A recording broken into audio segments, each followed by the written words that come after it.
This is the third generation Mazda Miata. When the Miata comes up in conversation, opinions tend to split up into two groups. The first group loves them. They see them as tough, inexpensive, and happy-spirited autocross dominators that can be abused and neglected and beg for more. The second group may or may not acknowledge the Miata's performance potential, but they primarily see the Miata as an underpowered vehicle for women. I tend to agree with the first group. For those of you watching who agree with the second group, I'll give you a few seconds to type in your joke of choice about how the Miata is a sluggish hairdresser's car and that I clearly don't know anything about cars for liking them. Now that that's out of the way, let's get started. My main concern with the third generation or NC Miata before driving it was basically, can it live up to the original? After all, the first generation Miata was extremely light at just over 2,000 pounds, was very mechanically friendly, had a simple, rugged, no-frills interior, and can be found today for well under $5,000. Because of these characteristics and the Miata's naturally happy spirit, the first generation MX-5 was my favorite driver's car for a long time. As you may be able to tell by merely looking at it, the Miata has gained a few pounds over the years, nearly 500 of them to be specific, which had me worried that the NC would not handle as well as the original. Fortunately enough, this NC Miata made it very clear to me that it hasn't lost sight of its predecessor's values, to be tons of fun for not a lot of money.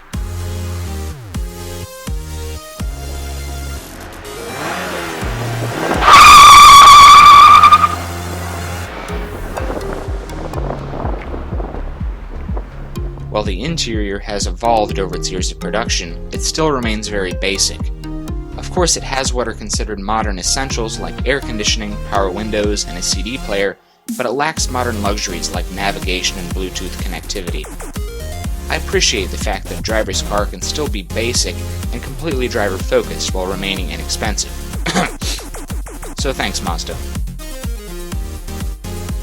Much like the FRS I reviewed, acceleration figures for the Miata are unimpressive on paper, but it's adequate on the street. Not slow to the point where you have to redline it to stay out of people's way, and not fast to the point where you'll get in trouble if you aren't paying attention to your speed. The 170 horsepower inline-4 connected to a 5-speed manual transmission puts the 0 to 60 right around 7 seconds.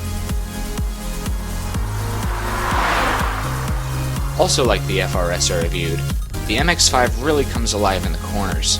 It's hard to believe how well this little roadster can turn, especially in stock form with loads of wheel gap. And while I didn't have access to a track and couldn't truly push the MX-5 to its potential, its ability to go around corners was much greater than my willingness to push it. Expect to pay around $14,000 for a gently used NC Miata, or $24,000 for a new one. The only major downside to the Miata compared to other cars in its class is the negative stereotype that sometimes goes along with it, although I wouldn't mind if it could do a good burnout. Overall, I was surprised by the NC Miata because of its extremely nimble handling even though it weighs significantly more than the original. Its bulletproof and eager engine, sharp handling, manual transmission, and convertible top makes it for a very enjoyable and connected driving experience. And the way I see it, driving doesn't get any better than this in the price range. Not until the next generation anyway.